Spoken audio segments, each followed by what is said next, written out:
Good day everyone. My name is Jun Marco Breros from BSITS2A at sa video na to, tatalakayin natin yung isa sa mga activities na nakapaloob dito sa operating systems na finance namin. So, video na to nakafocus siya sa file sharing. So, simulan na natin. So, una, syempre, open Windows Server 2008 in your VirtualBox. At pagkatapos nun, go to Computer, tapos right-click nyo yun, and create a new folder for Academic Department, Administrative Department, University folder, Installer folder, and PSIT folder. So, makikita ninyo dito na na-create na siya. So, yun lang. Right-click nyo lang yan, tapos mag-create kayo ng folder. So, next. So, dito naman, sa loob ng academic department na folder, ilalagay nyo naman itong mga folder na to. So, umbaga, sa folder na academic department, maglalagay ulit kayo ng panibagong folder na ang mga nakapaloob dapat ay mga program. So, yan yung mga program. So, next naman, dito naman, sorry. So, dito naman sa loob ng academic department na folder, lalagay or sa loob pala ng BS Engineering Program na folder, maglalagay naman kayo ng mga courses. So, katulad nito, mga course na to, nakapaloob yan sa BS Engineering Program. So, next naman natin, sa BS Degree Program naman, nakalagay dyan itong dalawang course lang. So, next na tayo.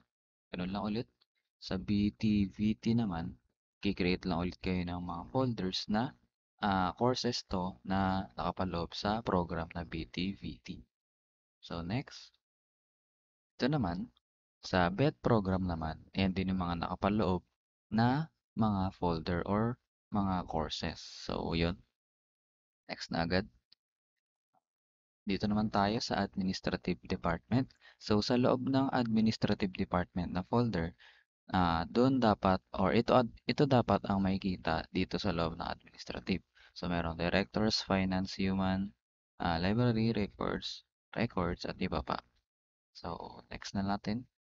So dito naman, pagkatapos makakreate ng mga folder na yan, ayan, go to Server Manager and add roles and check the file services and click next. Next. So dalawang next yon. So dito, check nyo lang yung file services, tas next nyo, tas next nyo pa ulit. So ang sunod doon, ayan, check the distributed file system, file services. So itong mga naka-check na to, i-check nyo lang yan. So ito, automatic naka-check na yung file server. So ang kailangan nyo na lang i-check, itong distributed, tas yung file server, tas services, tas Windows Search Service. So pag na-click nyo na or na-check nyo na yung mga yan, pindutin nyo na lang tong next button ng 3 beses. So 3 beses yon, iba't ibang window yon. Pagkatapos nun, select the user account by logging in. In, ano? Ulit. So, select the user account by logging in and then click next. So, yun. Dito, isi-select nyo yung user. Pag sinelect nyo pala tong button na to, may lalabas na parang maliit na login na window. Tapos, ilalagay nyo lang doon yung username and password ng system ninyo or ng Windows Server 2008 ninyo. Pagkatapos nun, lalabas na yan dito. Tapos saka nyo i-click yung next. Tapos next ulit sa susunod na window. Pagkatapos nun, ayan, i-check nyo lang itong local disk and then proceed na kayo sa next button. At dito, i-install nyo na yung ating file server. So, yan. Tapos na installation, yan, go to start menu naman or start menu. Tapos administrative tools and then file server resource manager. So dito yan, administrative tools and then itong file server resource manager. Click nyo lang yan. Tapos ang susunod is yan. Ito na dapat yung lalabas dyan. So una, click nyo tong box na to. Dapat plus muna yan. Tapos kapag click na yan, magiging minus yan. So, kumbaga lalabas or para siyang drop down. So, sa loob ng quota management, may kita yung quotas at saka quota templates. So, click nyo tong quota template. Tapos, sa loob nito, ito na dapat yung lalabas kapag click nyo yung quota templates. Right-click nyo dito sa open area. Tapos, i-click nyo tong create quota template. Tapos nun, itong window yung lalabas. So dito, isa sa requirements kasi ng activity na to is kailangan meron tayong 1 GB na quota or limit. So yan, input the template name and set the limit to 1 GB and then click OK. So ito, i-type nyo lang dito 1 GB quota, tapos dito iset nyo yung limit into 1, tapos dito, naka megabytes yan, so iset nyo lang siya as gigabyte or gigabytes, tapos click nyo na tong OK. Tapos nun, ito naman, punta naman kayo sa sorry, punta naman kayo sa Server Manager, tapos Roles, tapos File Services. So dito yan, sa Roles, File Services, at i-click nyo tong Share and Storage Management. So makikita nyo to. Tapos, click the Provision Share and as shown in the image. So ito, i-click nyo na tong Provision Share. So dito na magaganap yung sharing ng files. Next step tayo. Dito, click the Browse. So ito yung lalabas. Ito pala.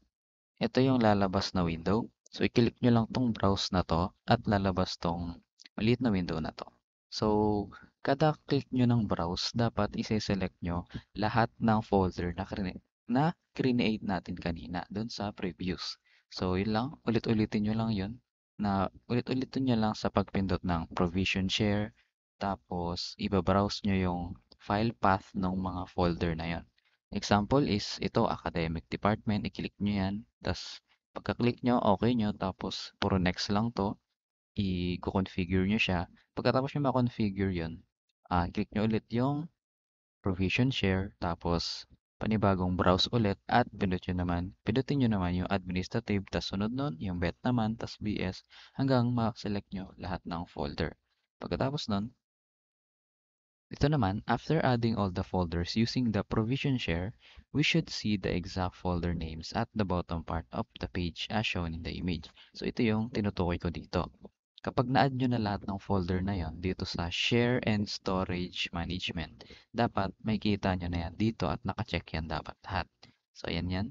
May kita nyo yung mga folder name, nandito na siya. Na-add na siya dito. So, next naman, which is yung pinakalas din. So, ito, go to computer, tapos local disk C. So, yan. Computer, tapos local disk C. Yan. Tapos, do this to all the folder. So, sa lahat ng nagawa nating folder kanina, gagawin nyo, i-right click nyo, for example, isang folder. Itong academic department properties. So, i-right click nyo yung folder na yan.